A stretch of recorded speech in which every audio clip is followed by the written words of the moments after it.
Learn how to efficiently grant tickets to users using Tigapo.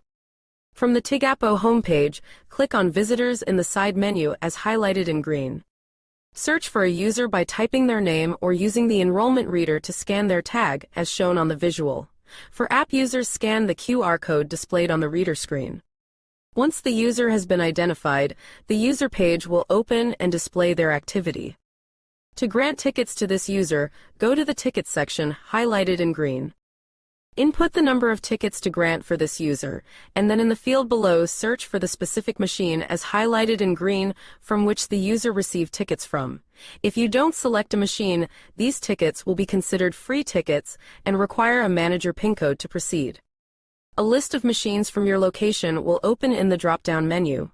Locate the machine by typing its name or scrolling through the options.